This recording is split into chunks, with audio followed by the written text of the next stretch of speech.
queria falar com vocês por que as pessoas saem da igreja. Depois de mais de 35 anos pastor, por que as pessoas saem da igreja? Por que as pessoas abandonam a igreja? Comecei a perguntar para pastores: tem ovelhas saído da sua igreja? O que está te mais magoando? Ah, porque perdi famílias. Então eu preparei algumas coisas. A primeira coisa, aqui não vai por ordem, são algumas coisas. Decepção com irmãos. A igreja cria uma expectativa, as pessoas que vêm para a igreja, elas pensam que vão encontrar só gente honesta dentro da igreja. Elas pensam que vão encontrar só gente maravilhosa. E aí começam a fazer negócios entre eles. Começa a confiar, contar problemas. E aí elas se decepcionam. Então, é preciso nós falarmos isso com a igreja. É preciso você pregar do púlpito, orientar que não se pode confiar em todas as pessoas dentro da igreja, porque onde tem ovelhas, tem lobos. Nós pensamos que todos são maravilhosos. Nós pensamos que todas as pessoas que estão ali são crentes. E não são. Judas estava junto de Jesus, junto dos apóstolos, e ninguém podia imaginar que Judas fosse o traidor. Então, o primeiro motivo de pessoas saírem de igreja, mudarem de igreja, problemas entre irmãos. Porque nós muitas vezes não orientamos do púlpito. Segunda coisa, expectativas frustradas. Expectativas frustradas. Nós pregamos uma mensagem que Deus vai resolver o problema de todo mundo, irmãos, como pastores. E não é assim. Jesus Cristo pregando, Jesus falando, ele falou assim: olha, na Síria, naquela região, existiam muitos leprosos, mas Deus curou só um, chamado Naamã. Jesus fala isso. Quer dizer, nós temos que deixar claro que Deus é soberano, Ele está no trono. Então as expectativas frustradas, elas fazem as pessoas não se tornarem alicerçadas na fé. E muitas vezes a culpa é nossa, de pastores. Eu estava assistindo pela televisão e vendo, eu assisti 9 programas de televisão. Nenhum pastor ensinou, eles só falaram de bênçãos. Está certo, tem que falar de bênção. Mas dos 9 programas pela manhã, todos eles diziam: vem que seus problemas vão ser resolvidos, vem que eu vou te dar soluções. A salvação deixou de ser prioridade. A salvação passou a ser uma mensagem secundária. Eu conversava com os pastores americanos, vários pastores vieram e passaram em Belo Horizonte, fizeram uma turnê no Brasil, porque esse crescimento das igrejas. E o pastor líder deles, americano, da Visão Mundial, disse: olha, pastor Jorge, a igreja brasileira está cometendo os mesmos erros que a igreja americana.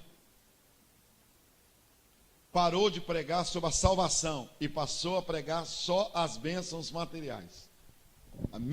O mesmo erro que foi da Europa, ele foi para os Estados Unidos e agora está acontecendo aqui. A principal mensagem, irmãos, é a mensagem da salvação. E falar com as pessoas que o principal, Jesus Cristo pregava isso. Você pode olhar: busca primeiro o reino de Deus. Essa mensagem tem que ficar latente na nossa mente. Você entrou aqui, Jesus pode te salvar. Você entrou aqui, Jesus pode salvar a sua vida, porque você é eterno. O pastor tem que falar isso no sermão constantemente, porque você vai ver essa mensagem como a estrutura bíblica. A base da Bíblia é a salvação. É Deus, desde o Gênesis, querendo resgatar o homem. E nós estamos fazendo e preparando uma igreja mimada. Uma igreja que está interessada só nas bênçãos. E Deus está se tornando um garoto de balcão. Deus está se tornando um farmacêutico. Deus está se tornando não o alvo da nossa adoração. Tudo é importante, mas com equilíbrio. O testemunho de um carro, de uma cura, de um casamento, tudo isso é maravilhoso, de um atleta, de um jogador de futebol na igreja. Mas o mais importante é a mensagem da salvação. E se nós não formos alertados sobre isso, nós vamos esquecer de falar sobre salvação, irmãos. Tem igreja que não tem mais apelo para quem quer aceitar a Cristo, não tem mais. Não tem. Como consequência, também não há convite para as pessoas irem à igreja. Então tem pessoas do nosso lado morrendo de fome espiritual e abastados materialmente, mas não tem experiência de salvação. Então é importante isso aqui, olha, as expectativas frustradas, porque de repente a pessoa não é curada, de repente a pessoa não tem um problema financeiro solucionado, porque ela errou, fez dívidas além das pós, não deveria ter feito. Eu trabalhei em banco, em gerenciamento. Quantos carros estão hoje nos pátios para leilões, escrito lá, serviço do Rei Jesus. Jesus Cristo é o meu rei, e o carro está lá sendo leiloado. Ó. O Senhor é meu pastor e nada me faltará. E está lá a casa penhorada na Caixa Econômica. Por quê? Porque Deus não abençoa coisas erradas. Deus te faz reagir diante das coisas erradas. Ao contrário de você acomodar-se, Deus te dá a capacidade de reagir diante delas. Então a mensagem é: olha, irmão, eu não sei se Deus vai solucionar o seu problema, mas o seu problema é secundário. Você precisa resolver um problema que só você pode resolver entre você e Deus, é a sua salvação eterna. Quanto ao seu filho, quanto ao seu casamento, quanto às suas finanças, isso aí tudo é secundário. Agrada-te do Senhor e Ele vai conceder o que deseja o seu coração. Mas primeiro você tem que agradar dele. Então nós precisamos restaurar essa mensagem de salvação. Então as igrejas têm que ter um culto de ensino da palavra. Em todo culto, o pastor tem que se preocupar em ensinar. Então o alicerce é que vai fazer a pessoa não ficar pulando de galho em galho. O alicerce. Vocês vão ver aqui como que o negócio vai estreitando para nós. Então por que as pessoas saem da igreja? Porque elas não têm crescimento espiritual.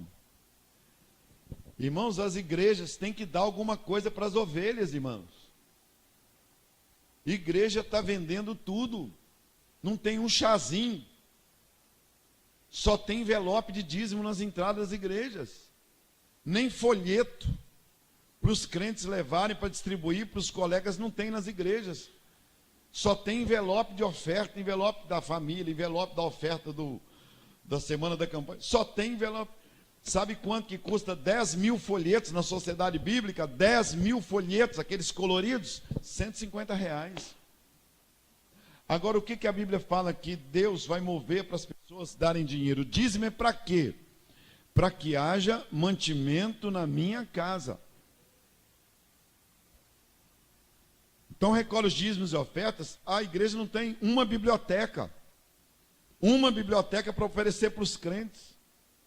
Uma biblioteca, não tem alimento, não dá uma Bíblia para as crianças, uma Bíblia custa R$3, poxa. R$5 uma Bíblia com capa. R$5 uma Bíblia na Sociedade Bíblica. Eu sou conselheiro da Sociedade Bíblica.